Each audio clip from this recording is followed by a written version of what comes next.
was at school, I wanted to be a graphic designer, and as luck would have it, I got an apprenticeship doing just that and spent 4 years learning the tradies version of graphic design on the job. While learning was great, there were downsides. When my friends were rolling in at 5:30am after a big night at the uni bar, I was getting up to start my shift at work, and when I had free time, they had exams. But on the flip side, while they were poor and penniless, I was making a little bit of money, and that's when the travel bug hit. As soon as my bank account allowed it, I broke free from my hometown in rural Australia and set out on an adventure. I backpacked around Europe,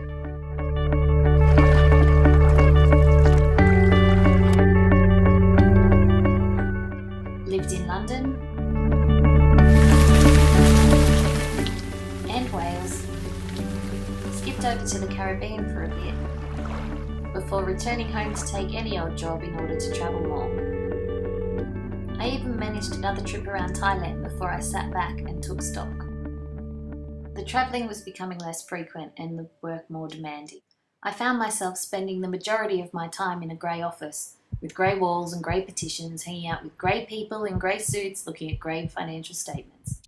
It seemed while my head was stuck in the world of travel, the rest of me had accidentally become a debt collector. The shock and horror of this realisation made me do what any sensible 29-year-old would do, and go to uni. It would allow me to upskill, but best of all, I'd be able to sneak in the odd trip while I learnt. I've managed to get to New Zealand while studying and also see some of the best bits of my home country. Best of all, Open University has given me the freedom to explore little bits of the globe and also get back in touch with the creative side I somehow lost while having a good time on the road.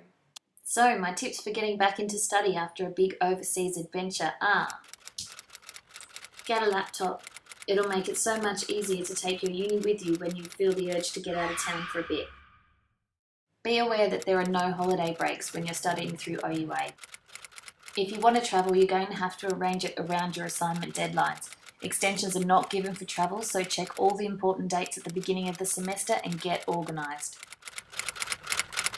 Travel locally. Chances are you're going to be a poor student, and that's going to rule out long-haul overseas flights for a while. In these times, cheap last-minute flights will be your saviour. Do a weekend in Auckland, a week at the Gold Coast, or a few days in Hobart. If the price is right, just jump on the plane and go. Okay, so it's not tricky and Machu Picchu, but taking the chance to see a little bit of your own patch should calm that travel bug down, and we have some great stuff to see here too.